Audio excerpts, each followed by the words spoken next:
ሰላም ጤና ይስጥልኝ የተወደዳችሁ የሰለዳ ሚዲያ አድማጭ ተመልካቾቻችን እንዴት ቆያችሁ?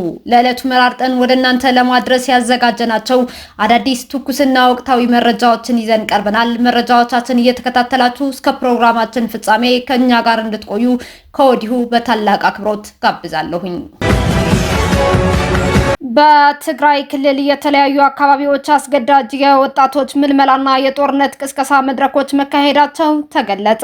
በትግራይ ክልል በእንደርታ ሰሃርቲና በራያ አዘቦ ወረዳዎች ሰፊ አስገዳጅ ወታደራዊ ምልመላ እንቅስቃሴዎችና የጦርነት ቅስቀሳ መድረኮች እየተካሄዱ መሆኑን የአካባቢው ምንጮች ይፋ አድርገዋል። ድርጊቶቹ በህዝቡ ላይ አካላዊና ሞራላዊ ጉዳት እያደረሱ ከመሆኑም በላይ በወረዳዎቹ ህዝብ ተወካዮች ዘንድም ተቀባይነት እያጡ መሆናቸው ተመላክቷል። በሰባ እንደርታ ሰሃርቲ ወረዳ ግጀት ከተማ ውስጥ ባልተለመደ መልኩ እጅግ ሰፊና ህገወጥ የሆነ የወጣቶች አፈሳ ተካሂዷል። ትናንትና ሰኔ 20 ቀን 2018 ዓ.ም ወጣቶች በግጀት ከተማ ገበያ ላይ በነበሩበት ወቅት የህወሓት ታጣቂ ኃይሎች ከተማዋን በአራት አቅጣጫ በመክበብ ድንገተኛ ከበባና አፈሳ ፈጽመዋል። ድርጊቱን በስውር ለመፈጸም ሲባልም በከተማዋ የነበሩ የቴሌኮምና የኔትወርክ አገልግሎቶች ሙሉ በሙሉ እንዲቋረጡ ተደርጓል። በዚህ አስገዳጅ እርምጃ በርካታ ወጣቶች በኃይል እየተደበደቡና እየታሰሩም ተወስደዋል። ይህንን የኃይል ተግባርና እቅድ በበላይነት የሚመራው የሰሃርቲ ወረዳ የመኸተ ወይም ዘመቻ ኮሚቴ ሲሆን ድርጊቱ በአካባቢው ማህበረሰብ ላይ ከፍተኛ የሰብአዊ መብት ጥሰት፣ የአካል ጉዳት፣ እስራትና እንግልት እየፈጠረ መሆኑም ተገልጿል።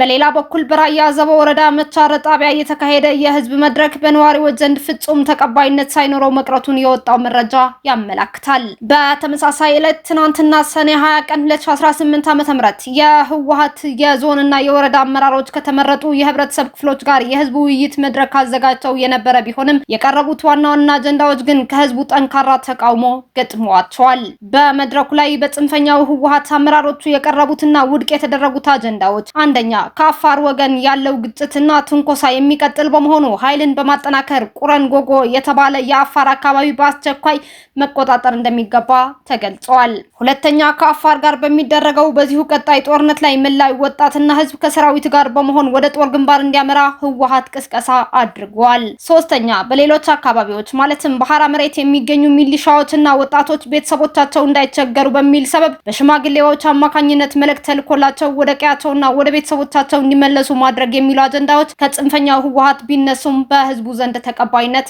አጥተዋል። ነገር ግን በማቻረ ጣቢያ የተሰበሰበው የራያ ህዝብ እነዚህ የቀረቡለት ነጥቦች ሙሉ በሙሉ ባለመቀበሉ በይፋ የተቃወመ ሲሆን መድረኩም ያለምንም ስምምነትና ውጤት መጠናቀቁም ታውቋል። ከጠላት ጋር ጥምረት ፈጥሮ ህዝብን ለማጥፋት የሚሸርበውን ቡድን ይበቃል ሊባል እንደሚገባ ተገለጸ። ከሻዕቢያ ጋር በመተባበር የወጣቶች አፈሳ በማካሄድና የትግራይ ተወላጆችን መስዋዕት በማድረግ በኢትዮጵያችንና በህዝባችን ላይ የሻዕቢያን የውክልና ጦርነት ለመክፈት እየተንቀሳቀሰ የሚገኘው ኃይል ይበቃል ሊባል እንደሚገባ የትንሳኤ ሰባ እንደርታ ፓርቲ የህዝብ ግንኙነት ኃላፊ አቶ አብርሃም ጽጌ ገለጹ። መላው የትግራይ ህዝብ ባለበት ሆኖ በመታገል የትግራይና የትግራዋይነትን ቀጣይነት ማረጋገጥ እንዳለበትም ጥሪያቸውን አቅርበዋል። አቶ አብርሃም ለኦጋታ ጋዜጣ እንደገለጹት በአሁኑ ወቅት ትግራይ ታዳጊና መዳኛ እየፈለገች ትገኛለች ብለዋል። እንደ አቶ አብርሃም ገለጻ ይህ ብርተኛ የህወሓት ቡድን ከግማሽ ክፍለ ዘመን በላይ በህዝባችን ላይ የፈጸመው ድብቅ የዘር ማጥፋት ሴራ አሁን በግልጽ ወደ መውጣት ተሸጋግረዋል ብለዋል። ቡድኑ የትግራይ ህዝብ ጠላቶች ከሆኑ ኃይሎች ጋር በመጣመር ትግራይንና ትግራዋይነትን የታሪክ ቅርስ ለማድረግ የሚያስችል የወጣቶች አፈሳ፣ የተለየ ሀሳብ ያላቸው ወገኖች የሚያፍንበት የሽፍታ አዋጅ፣ ታጣቂዎችን ወደ ሱዳን መሸጥና አጠቃላይ የጦርነት ዝግጅትን ከጠላት ጋር በመሆን የመምራት ተግባራትን እየፈጸመ ይገኛል ብለዋል። የትንሳኤ ሰባ እንደርታ ፓርቲ ህዝብ ግንኙነት ኃላፊው አቶ አብርሃም ጽጌ ህገወጥ የህዝብ ምክር ቤት ጠርቶ የሽፍታ መንግስት አቋቁም ያለው የሚለውና የሻዕቢያ ተላላኪ የሆነው ይህ የህወሓት አንጃ ኃይል የትግራይን ህዝብ ሙሉ በሙሉ ሳያጠፋ የተቀናጀና የተናበበ ትግል በማድረግ ከትግራይ ምድር እንዲጠረግና ወደ ፍትህ አደባባይ እንዲቀርብ እንደ ፓርቲ ጥሪ እናቀርባለን ብለዋልም አቶ አብርሃም ጽጌ። አሁንም ህዝባችን ሙሉ በሙሉ ከመጥባቱ በፊት ይበቃል ሊባልና ህዝቡ ባለበት ሆኖ ሊታገል እንደሚገባ ያሳሰቡት አቶ አብርሃም ከሻዕቢያ ጋር በመተባበር የወጣቶች እገታ በማካሄድ በትግራይ ተወላጆች መስዋዕትነት በሀገራችን ኢትዮጵያ ላይ የውክልና ጦርነት ለመክፈት የሚሸርበውን ኃይል በማስወገድ የትግራይና የትግራዋይነትን ቀጣይነት ማረጋገጥ ያስፈልጋልም ብለዋል። ነጻነት በለቅሶና በዋይታ ስለማይረጋገጥ በትግራይም ሆነ በመላው ዓለም የሚገኝ የትግራይ ተወላጅ ሁሉ በሚችለው አቅም ሁሉ ያለምንም ማመንታትና መዘግየት ሊታገላቸው እንደሚገባም አቶ አብርሃም ጥሪያቸውን አስተላልፈዋል። የአውሮፓ ህብረት በትግራይ ክልል በቀድሞው ህወሓት እየተወሰዱ ያሉ እርምጃዎች የፕሪቶሪያውን የሰላም ስምምነት የሚጥሱ መሆናቸው በመግለጽ ስጋቱን ገለጸ። የአውሮፓ ህብረት በሰሜን ኢትዮጵያ ባለው ወቅታዊ ውጥረት ላይ ያለውን ጥልቅ ስጋት የገለጸ ሲሆን በተለይም በትግራይ ክልል የቀድሞው ህወሓት አዲስ ምክር ቤት የማቋቋምና በይፋ ወታደራዊ ምልመላ የማካሄድ እርምጃዎች መውሰዱ የሰላም ስምምነቱን የሚጥሱ መሆናቸውን አስታውቋል። በአውሮፓ ህብረት ይፋዊ መግለጫ እንደተመላከተ አክራሪው ህወሓት በትግራይ ክልል አዲስ ትይዩ የምክር ቤት መዋቅር ለመዘርጋት እያደረገው ያለው እንቅስቃሴና የሚፈጽመው አስገዳጅ የጦር ምልመላ ከፍተኛ ስጋት ፈጥሯል ብሏል። ይህ እርምጃ በ2015 ዓ.ም የተፈረመውን የፕሪቶሪያ የዘላቂ ግጭት ማቆም ስምምነት ድንጋጌዎችን በግልጽ የሚጥስ መሆኑን የአውሮፓ ህብረት በትኩረት አሳስቧል። በመጨረሻም በሰሜን ኢትዮጵያ ዘላቂ ሰላምና መረጋጋትን ለማስፈን በአፍሪካ ህብረት ከፍተኛ ተወካይ በፕሬዝዳንት ኦሉሴጉን ኦባሳንጆ መሪነት እየተደረገ ያለውን የሽምግልናና የሰላም ጥረት የአውሮፓ ህብረት ሙሉ በሙሉ እንደሚደግፍ በይፋ በመግለጫው አረጋግጧል። አሜሪካ አክራሪው ህወሓት መሰል የጥፋት ተግባራት እየፈጸመ መሆኑን በመግለጽ በቡድኑ ጽንፈኛ አመራሮችና የቅርብ ቤተሰቦቻቸው ላይ በቅርቡ የቪዛ እገዳ መጣሏ ይታወሳል።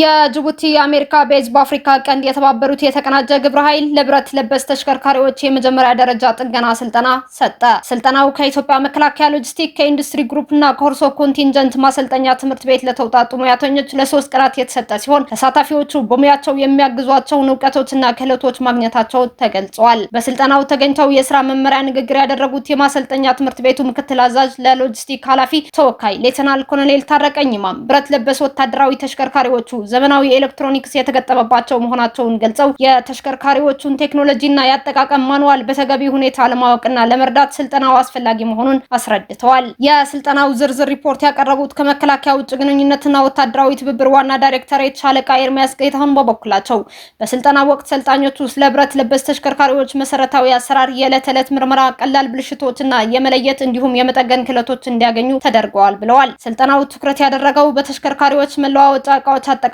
በነዳጅና በዘይት ቅባቶች አያያዝ እንዲሁም በኤሌክትሪክና በሜካኒካል ስርዓቶች ውስጥ የሚከሰቱ ችግሮችን በጥልቀት የመተንተን የመለየት ክህሎት ላይ መሆኑን ከፍተኛ መኮንኑ ገልጸዋል።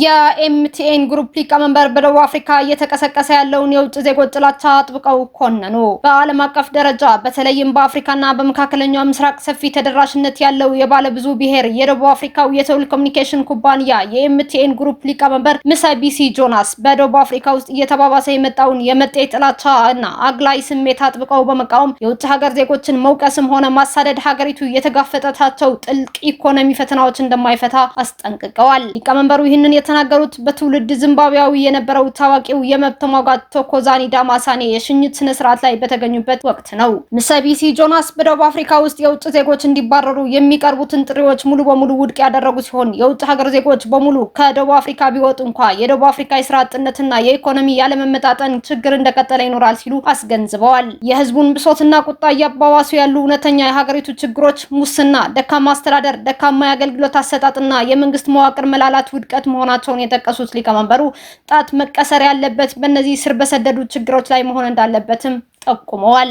በተጨማሪም በሀገሬው ዘንድ የሚታዩትን የጎሳ ፖለቲካና ብሔርተኝነትን አጥብቀው የኮነኑት ጆናስ እነዚህ አፍሪካውያንን ለመከፋፈል የሚያገለግሉ ጎጂ የቅኝ ግዛት ውርሶች መሆናቸውን በመግለጽ ዜጎች መድሎና ጥቃትን የሚቀሰቅሱ የማንነት ፖለቲካዎችን በጽኑ ሊቃወሙ እንደሚገባቸው አሳስበዋል።